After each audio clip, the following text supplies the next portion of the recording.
लूका रचित सुसमाचार 17वां अध्याय। फिर उसने अपने चेलों से कहा, हो नहीं सकता कि ठोकरें न लगे, परंतु हाय उस मनुष्य पर जिसके कारण वे आती हैं। आप कुछ नहीं कर सकते, ठोकर तो लगेंगे ही। यदि आप इस संसार में हैं, तो आपके मार्ग में बाधा आएंगे ही।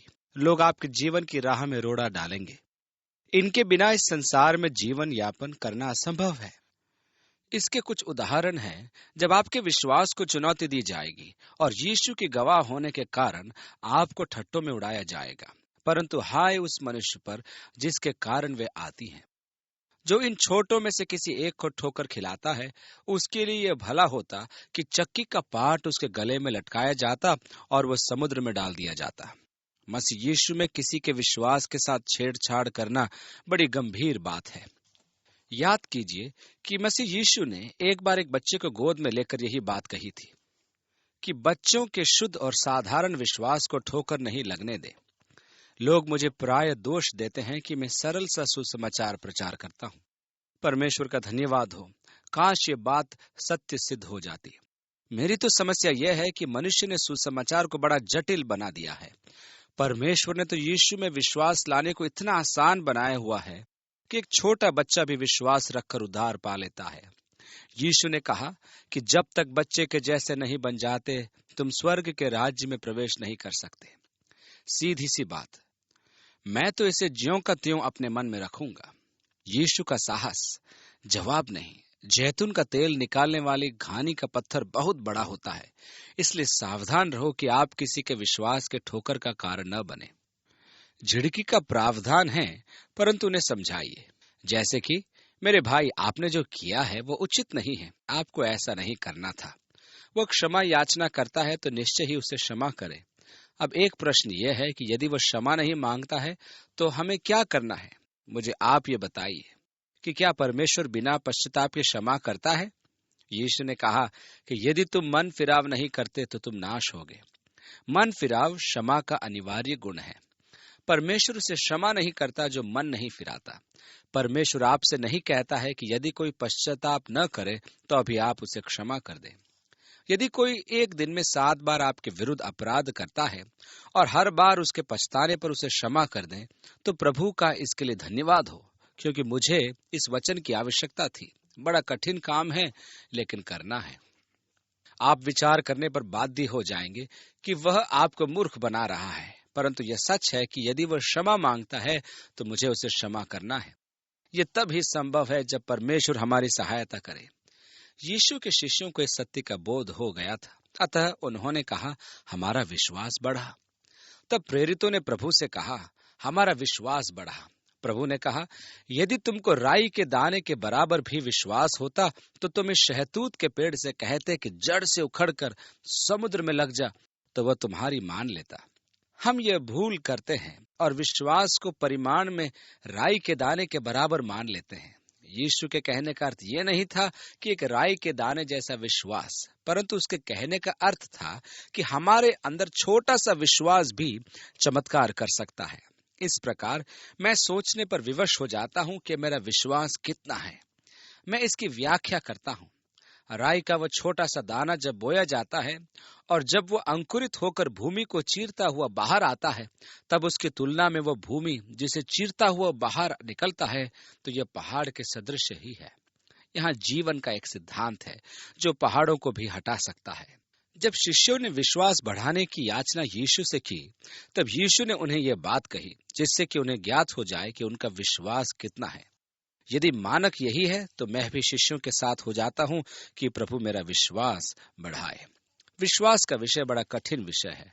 कितनी बार हम लोग अपना विश्वास बढ़ाने का प्रयास करते हैं। आप विश्वास को नहीं बढ़ा सकते। मनुष्य को सांत्वना और सहायता की आवश्यकता तभी होती है जब वह बीमार, दुर्बल या निराश हो, और अक्सर उससे कहें, यदि आप में थोड़ा सा भी विश्वास होता है तो आपकी ये दशा नहीं होती। क्या सहायता कर रहे हैं या आप उसको मार रहे हैं? आप तो एक प्रकार से उसे मानो लात मार रहे हैं। आप अय्यूब के मित्रों से अच्छे नहीं हैं। विश्वास न उत्पन्न किया जा सकता है और न ही बढ़ाया जा सकता है। विश्वास परमेश्वर का वरदान है। 1 कुरिन्थियों 12 अध्याय में लिखा है कि यह पवित्र आत्मा के वरदानों में से एक है। परमेश्वर आपके मन में विश्वास डालता है तो ये तो बड़े गौरव की बात है, परंतु यदि वो ऐसा न करे तो? अतः शिष्यों ने उचित ही कहा था, हमारा विश्वास बढ़ा। 7वीं आयत में लिखा है, तुम में से ऐसा कौन है जिसका दास हल जोतता या भेड़े चराता हो, और जब वो खेत से आए तो उससे कहे, तुरंत आकर भोजन करने बैठे। यीशु अपने शिष्यों को समझा रहा था कि दास का अर्थ क्या है, क्योंकि शिष्यों को उसने दास होने के लिए बुलाया था। हम भी उसके दास हैं। हमारा स्वभाव यह है कि हम परमेश्वर की सेवा करते करते थक कर चूर हो जाते हैं तो अपनी पीठ ठोक कर कहते हैं कि हमने बड़े निष्ठा से परमेश्वर की सेवा की है, उसे हमारा आभारी होना चाहिए। हम ये भूल जाते हैं कि हम निकम्मे दास हैं। हमने तो वही किया जो हमें नहीं करना था। इसमें प्रशंसा का पात्र बनने वाली कोई बात नहीं है। यहाँ एक भ्रांति से सुरक्षित रहिए। यह सिद्धांत विवाहित जीवन का नहीं है। आपकी पत्नी आपकी दास नहीं है, अतः आपको उसकी प्रशंसा करनी चाहिए। 11वीं आयत से आगे, ऐसा हुआ कि वह यरूशलेम जाते हुए सामरिया और गलील के बीच से होकर जा रहा था। किसी गांव में प्रवेश करते समय उसे 10 कोढ़ी मिले। उन्होंने दूर खड़े होकर ऊंचे शब्द से कहा, हे यीशु, हे स्वामी, हम पर दया कर। उसने उन्हें देखकर कहा, जाओ और अपने आप को याजकों को दिखाओ। और जाते ही जाते वे शुद्ध हो गए। मुझे यीशु का काम करने का तरीका बड़ा अच्छा लगता है। उसने किसी एक विधि विशेष में अपने आप को बांध कर नहीं रखा। वह तो हमसे भी यही चाहता है कि हम स्वतंत्र होकर काम करें। एक बार एक कोढ़ी उसके पास आया और उसने यीशु से निवेदन किया कि यदि तू चाहे तो, और यीशु ने उसे छूकर कहा, मैं चाहता हूं कि शुद्ध हो जाए और तू जाकर याजक को अपने आप को दिखा। वह तुरंत ठीक हो गया। यहाँ ऐसा प्रतीत होता है कि वे बहुत दूर थे और वहीं से चिल्लाकर यीशु से याचना कर रहे थे। यीशु ने भी यहीं से कह दिया कि ठीक है, जाओ याजक को दिखाओ। कोढ़ियों के शोधन का प्रावधान लेवी व्यवस्था उसके 13वें अध्याय में दिया गया है। उन दिनों कोढ़ी का निरीक्षण याजक द्वारा किया जाता था। फिर उसे कमरे में 7 दिन के लिए रखा जाता था। उसके बाद उसका निरीक्षण किया जाता था। यदि याजक आश्वस्त हो जाता था कि रोगी का रोग चला गया है, तब वह उससे 2 कपोत मंगाता था। वह एक पात्र में पानी लेता था। इस पानी में वह एक कपोत को मारकर उसका खून डालता था। अब वह दूसरे कपोत को इस खून के पानी में डुबाकर उड़ा देता था। जैसे उस कपोत के परों से खून का पानी गिरता जाता था, वह रोग मुक्त व्यक्ति शुद्ध होता जाता था। अब वह अपने परिवार व समाज में स्वतंत्रता से जी सकता था। तो ये 10 कोढ़ी विश्वास करके याजक की आवाज की ओर बढ़ चले। अभी उन्होंने चंगाई प्राप्त नहीं की थी। जब वे जा रहे थे तो एक कोढ़ी ने देखा कि वो निरोग हो गया, तो वह कहने लगा। तब उनमें से एक यह देखकर कि मैं चंगा हो गया हूं, ऊंचे शब्द से परमेश्वर की बड़ाई करता हुआ लौटा और यीशु के पांव पर मुंह के बल गिरकर उसका धन्यवाद करने लगा। और वह सामरी था। इस पर यीशु ने कहा, क्या 10 शुद्ध न हुए? तो फिर वे 9 कहाँ हैं? यहूदियों और सामरियों में संबंध नहीं थे, परंतु विपदा ने उन्हें सहभागी बना दिया था। ध्यान देने योग्य बात तो यह है कि 10 में से एक ही लौटकर यीशु को दंडवत करने आया।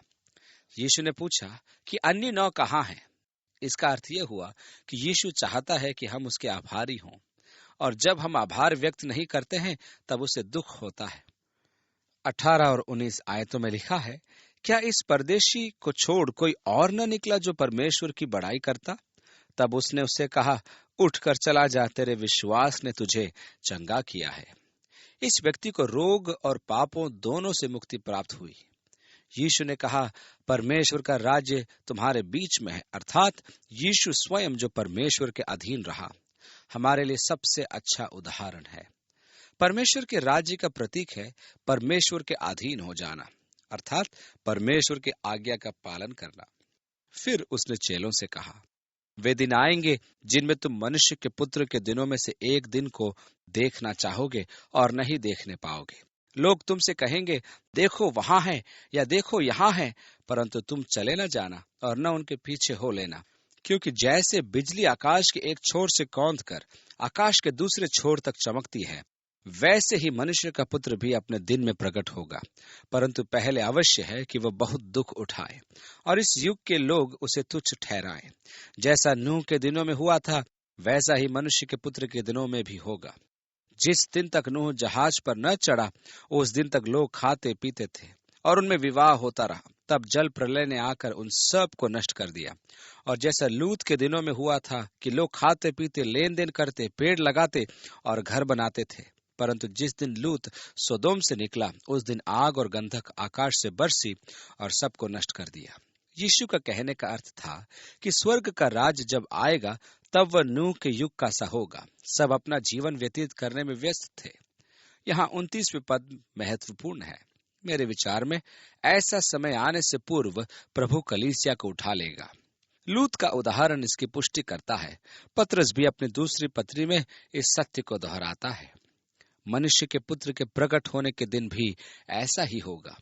उस दिन जो छत पर हो और उसका सामान घर में हो वह उसे लेने को न उतरे, और वैसे ही जो खेत में हो वह पीछे न लौटे। लूत की पत्नी को स्मरण रखो। जो कोई अपना प्राण बचाना चाहे वह उसे खोएगा, और जो कोई उसे खोए वह उसे जीवित रखेगा। मैं तुमसे कहता हूँ, उस रात 2 मनुष्य एक खाट पर होंगे, एक ले लिया जाएगा और दूसरा छोड़ दिया जाएगा। 2 स्त्रियां एक साथ चक्की पीसती होंगी, एक ले ली जाएगी और दूसरी छोड़ दी जाएगी। 2 जन खेत में होंगे, एक ले लिया जाएगा और दूसरा छोड़ा जाएगा। ये सुन उन्होंने उससे पूछा, हे प्रभु, ये कहाँ होगा? उसने उनसे कहा, जहां लोथ है वहां गिद्ध इकट्ठे होंगे। इस भाग की व्याख्या कुछ कठिन है। इसको 2 मुख्य भाग में हम बांट सकते हैं। कुछ लोग कहते हैं कि जिसे उठा लिया गया वह व्यक्ति न्याय के लिए उठाया गया है। उन्होंने पूछा, कहाँ प्रभु?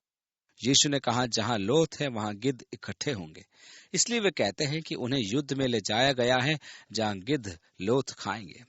दूसरी व्याख्या के अनुसार ये कलीसिया के उठाए जाने के समय होगा कि वह महान विपत्ति से सुरक्षित रहे। इस प्रकार दोनों व्याख्याएं एक दूसरे से विपरीत है।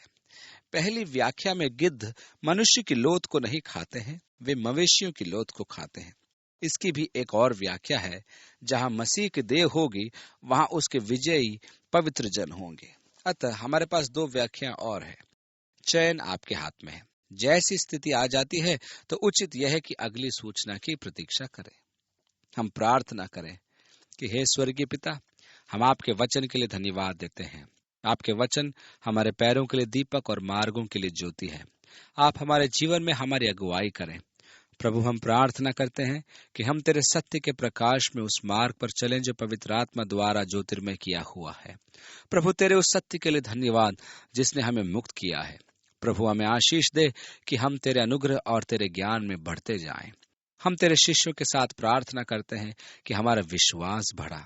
हमारे जीवन में काम कर पिता, यीशु के नाम में, आमीन।